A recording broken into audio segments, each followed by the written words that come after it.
তারেক রহমানকে চড়-থাপ্পড় মারার হুমকি আর জায়েমা রহমানের নামে কুরুচিপূর্ণ মন্তব্য, একসময় যার মুখের বিষে নীল হয়ে যেত রাজনৈতিক প্রতিপক্ষ, সেই দাপুটে মন্ত্রী মুরাদ হাসান আজ কোথায়? ক্ষমতার অহংকারে যিনি ধরণীকে সরাগায়ন করতেন, সেই টাকলা মুরাদ আজ কোন গর্তে লুকিয়ে আছেন? আজ আমরা জানব এক প্রভাবশালী মন্ত্রীর খলনায়ক হয়ে ওঠার করুণ আখ্যান। ২০১৮ সালের নির্বাচনের পর আওয়ামী লীগ মন্ত্রিসভায় এক অদ্ভুত চরিত্র হিসেবে আবির্ভাব ঘটে ডা. মুরাদ হাসানের। চকচকে কামানো মাথা আর মুখে লাগামহীন কথাবার্তা, খুব দ্রুতই তিনি আলোচনার কেন্দ্রে চলে আসেন। লোকে তাকে আড়ালে ডাকতে শুরু করে টাকলা মুরাদ নামে। কিন্তু এই সমালোচনা তার গায়ে লাগত না।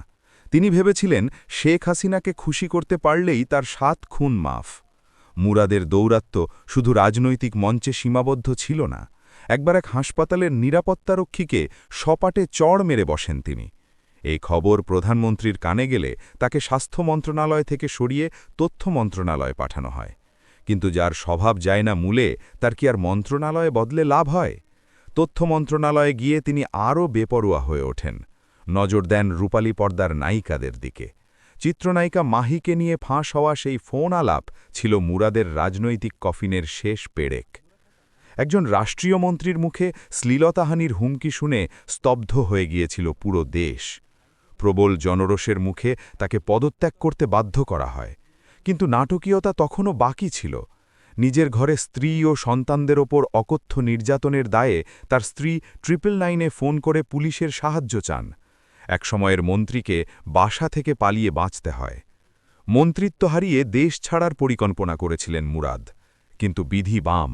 মুখে কালো মাস্ক আর চোখে কালো চশমা পরে পালাবার চেষ্টা করলেও কানাডা কিংবা দুবাই কোনো দেশই তাকে গ্রহণ করেনি। চোরের মতো গোপনে দেশে ফিরে আত্মগোপনে চলে যান তিনি।